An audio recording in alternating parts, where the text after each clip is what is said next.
The bell's already been rung, and they've heard it. Out in the dark, among the stars. Ding dong, the god is dead. Welcome to IMD bro. और आज हम बात करेंगे tragedy cut यानी कि justice league Snyder cut की। इसकी original story क्या थी, मेन विलन कौन था और क्या डिफरेंस थे इसके और थिएट्रिकल कट के बीच में।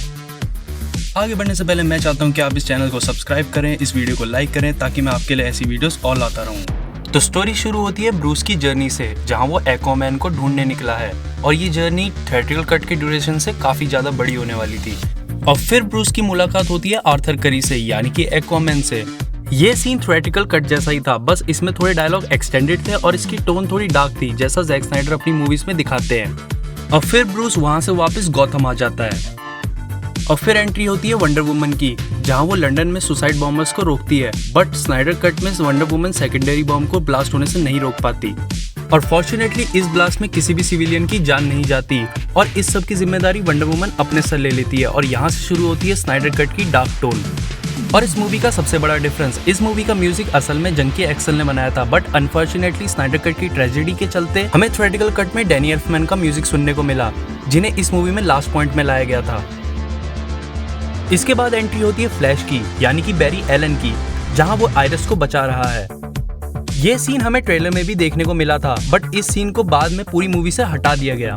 उसके बाद एंट्री होती है साइबॉर्ग की, जहां उसकी फ्लैशबैक टाइप की ओरिजिन स्टोरी दिखाई जाती है और वो गॉथम के लिए फुटबॉल मैच खेल रहा होता है। और यहाँ से स्टोरी थोड़ी अलग हो जाती है। यहाँ पर विक्टर और उसकी मॉम जब घर आ रहे होते हैं तो उनका एक एक्सीडेंट हो जाता है, जिसमें विक्टर पूरी तरह इंजर्ड हो जाता है और उसकी मॉम की डेथ हो जाती है।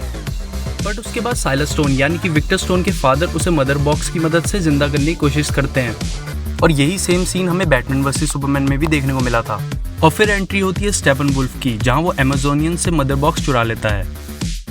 बट ओरिजिनली स्टेपनवुल्फ का डिजाइन काफी अलग था थिएट्रिकल कट वाले स्टेपनवुल्फ से। और फिर वो सीन आता है जहां पर डायना ब्रूस को अर्थ इन्वेजन वाली स्टोरी सुना रही होती है। इस इन्वेजन को ओरिजिनली डार्क साइड लीड कर रहा था, बट थिएट्रिकल कट में हमें डार्क साइड की जगह पे स्टेपनवुल्फ दिखाया गया। और अगर इन्वेजन की डिफरेंस की बात करें तो बैटल में ज्यादा कुछ फर्क था नहीं, बस उसमें एक्सटेंडेड डायलॉग्स थे और उसकी ड्यूरेशन थोड़ी ज्यादा थी। और एटलांटिस वाले बैटल सीन में भी कुछ ऐसा ही था, उसकी ड्यूरेशन ज्यादा थी और उसमें एक्सटेंडेड सीन थे। बट इसमें एक मेजर डिफरेंस भी था।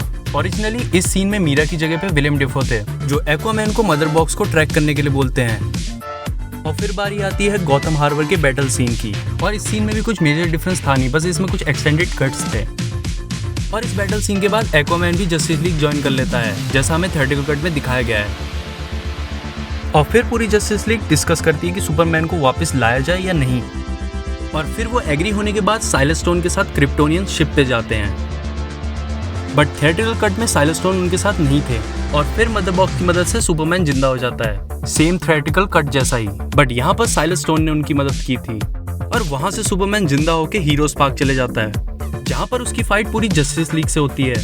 बट अगर डिफरेंस की बात करें तो बहुत बड़ा डिफरेंस था इस फाइट में। ओरिजिनली ये फाइट नाइट में दिखाई जानी थी ताकि इसकी टोन थोड़ी डार्क लगे, और इसमें जस्टिस लीग के साथ पूरी आर्मी भी थी सुपरमैन के अगेंस्ट। और सबसे मेजर डिफरेंस, यहाँ पर सुपरमैन का एक भी डायलॉग नहीं था इस ओरिजिनल बैटल में।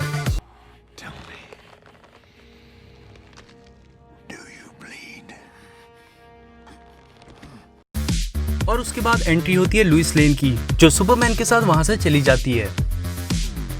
और फिर पूरी जस्टिस लीग अपनी जर्नी पे निकल जाती है, बट उनके साथ सुपरमैन नहीं होता इस सीन में, जैसा हमें थिएट्रिकल कट में दिखाया गया है। और फिर एंट्री होती है सुपरमैन की, जहां वो क्रिप्टोनियन शिप पे चले जाता है ताकि वो अपना पास्ट याद कर सके। और इसी सीन में हमें वो ब्लैक सूट भी देखने को मिलता है। और यहाँ से सुपरमैन सीधा एल्फ्रेड के पास चले जाता है, जैसा जैक स्नाइडर ने अपने वर्चुअल जस्टिस कॉन में दिखाया है।